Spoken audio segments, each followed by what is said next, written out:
Bien-aimés dans le Seigneur, frères et sœurs, que la grâce et la paix de notre Dieu vous soient données de la part de notre Seigneur et Sauveur Jésus-Christ.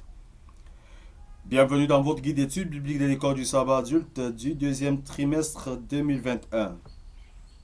La promesse, l'alliance éternelle de Dieu. Avec vous, le pasteur Mardoché pour la synthèse de la sixième leçon qui a pour titre La semence d'Abraham. Le verset à mémoriser dans 1 Pierre chapitre 2 verset 9, il est écrit: Vous, au contraire, vous êtes une race élue, un sacerdoce royal, une nation sainte, un peuple acquis, afin que vous annonciez les vertus de celui qui vous a appelé des ténèbres à son admirable lumière. Cette semaine, nous aurons à répondre à un certain nombre de questions. Quelle promesse d'alliance le Seigneur a-t-il faite à Abraham? Quelles étaient les conditions qui les accompagnaient? Dans quelle mesure la nation a-t-elle respecté ses programmes? Et enfin, que s'est-il passé quand ils ont désobéi? Et pour répondre à ces questions, nous aurons pour cette sixième leçon deux axes de réflexion. Nous parlerons d'abord de l'Israël national et nous verrons les promesses et conditions, leur attitude en tant qu'enfants désobéissants et le reste. Après cela, nous verrons Israël spirituel et nous parcourons aussi les promesses et conditions et le reste dans Israël spirituel. Bien-aimés dans le Seigneur, frères et sœurs, même si Israël était la nation choisie de Dieu et héritait de l'alliance de ses ancêtres, il ne faisait pas preuve de la même force de conviction dont faisaient souvent preuve ses prédécesseurs. Par conséquent, beaucoup en Israël firent les mêmes erreurs que leurs ancêtres, rejetant l'importance de l'alliance de Dieu dans leur propre vie. Dieu était à nouveau confronté au choix du reste parmi ses enfants pécheurs. Alors que nous parlons donc d'Israël national, quelles sont les promesses de l'Éternel à ce peuple spécial? Nous avons là la première promesse. Dieu commence par dire à Abraham qu'il aura une terre. Et bien plus tard, Dieu promet aux enfants d'Israël qu'ils auront un territoire, ils vont habiter. Nous lisons dans Genèse chapitre 35, verset 12, il est écrit: Je te donnerai le pays que j'ai donné à Abraham et à Isaac, et je donnerai ce pays à ta postérité. Et dans Deutéronome chapitre 1, verset 8, il est écrit: Voyez, j'ai mis le pays devant vous, allez, prenez possession du pays. Ça, c'était la promesse d'une terre dont la terre promise. Une autre promesse, la supériorité sur toutes les nations. Dans Deutéronome chapitre 7, le verset 6, il est écrit: Car tu es un peuple saint à l'Éternel, ton Dieu. L'Éternel, ton Dieu, t'a choisi afin que tu lui sois un peuple précieux d'entre tous les peuples qui sont sur l'étendue de la terre. Et on peut se poser la question: pourquoi Israël a-t-il été choisi par Dieu? C'était impénétrable. Le peuple d'Israël était un peuple petit groupe de personnes, sans grande culture ni prestige. Ce peuple ne possédait pas de qualités personnelles particulières qui justifieraient un tel choix. L'élection était l'acte de Dieu seul. La cause ultime de ce choix résidait dans le mystère de l'amour de Dieu.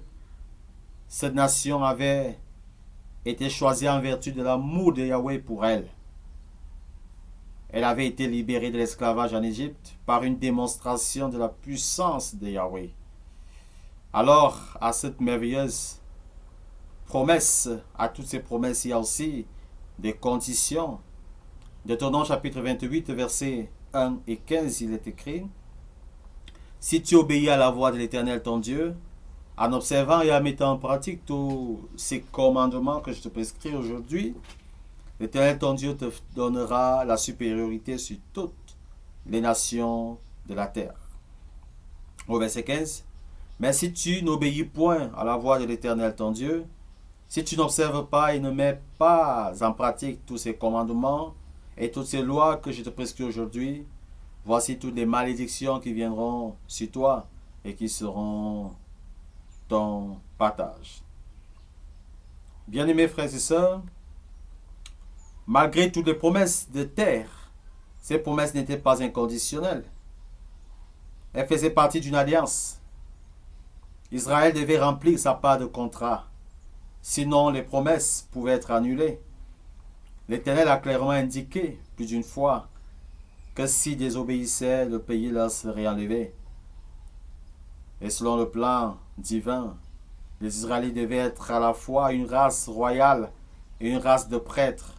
Dans un monde mauvais, ils devaient être des rois moraux et spirituels.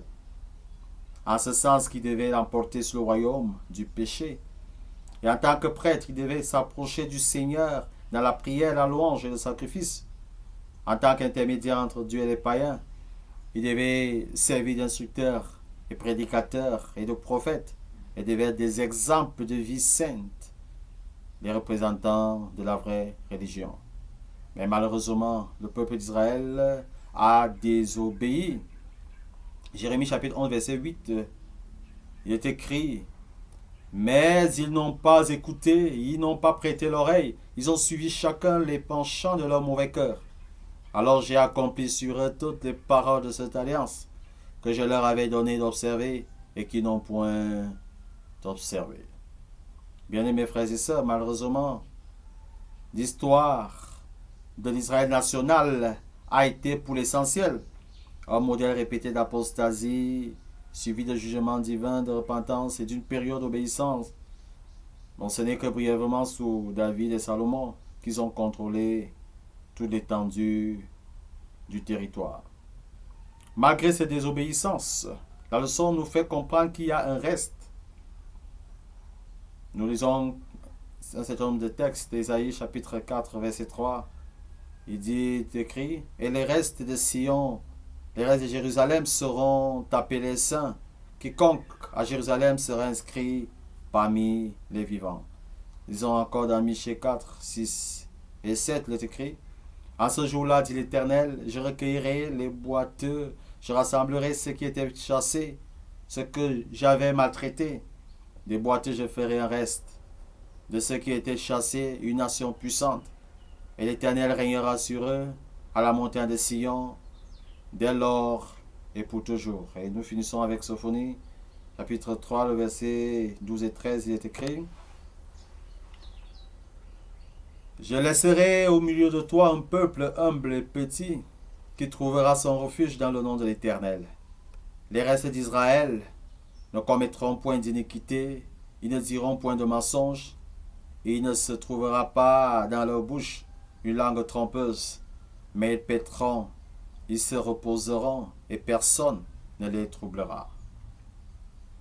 Bien-aimés, frères et sœurs, bien que le plan de Dieu pour l'ancien Israël ait été gâché par la désobéissance, il n'a jamais été complètement entravé. Du milieu des mauvaises herbes poussaient encore quelques fleurs prometteuses. Beaucoup de prophètes de l'Ancien Testament parlent de ce reste fidèle que Dieu rassemblait à lui-même comme un bouquet. Nous pouvons citer entre autres les 7000 hommes qui n'ont point fléchi les genoux devant Baal à l'époque du prophète Élie, en Roi chapitre 19, le verset 18. Nous pouvons citer Daniel et ses compagnons à Babylone, Daniel chapitre 1, le verset 8. Voilà pour ce qui concerne Israël national. Maintenant, qu'en est-il d'Israël spirituel? Nous avons aussi les promesses qui sont données à Israël spirituel. Nous avons la promesse d'héritage. Galates chapitre 3, le verset 29, il est écrit: et si vous êtes à Christ, vous êtes donc la postérité d'Abraham, héritier selon la promesse. Maintenant, en plus de cette promesse de la filiation, de la paternité d'Abraham, nous avons la bienheureuse espérance de la vie éternelle qui est donnée. Et l'apôtre de Patmos, dans Apocalypse chapitre 22, verset 5, essaie de décrire cette merveilleuse vie. Il est écrit: il n'y aura plus de nuit, Et ils n'auront besoin ni de lampe ni de lumière, parce que le Seigneur Dieu les éclairera, et ils régneront au siècle des siècles. Bien-aimés frères et sœurs, à ces merveilleuses promesses, nous avons des conditions. La grande condition, qui que nous soyons, noirs, blancs, pauvres, riches,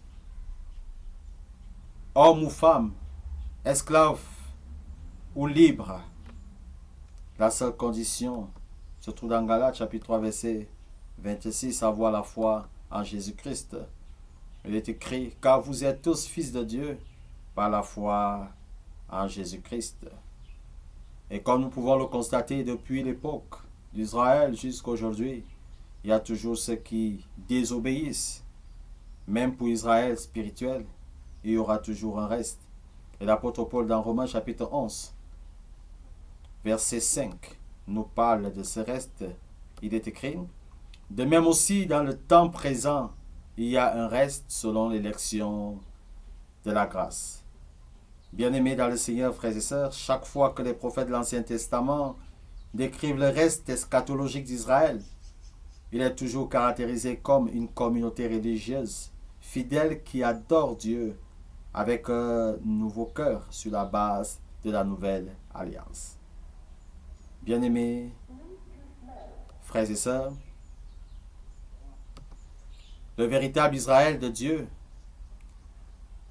que ce soit avant ou après la croix, est l'Israël de la foi, des personnes qui vivent dans une relation spirituelle d'alliance avec lui.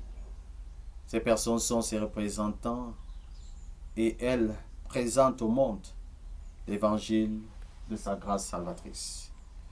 Bon début de sabbat, alors que Dieu vous bénisse. Nous espérons que nous serons encore ensemble pour le prochain numéro, la leçon 7.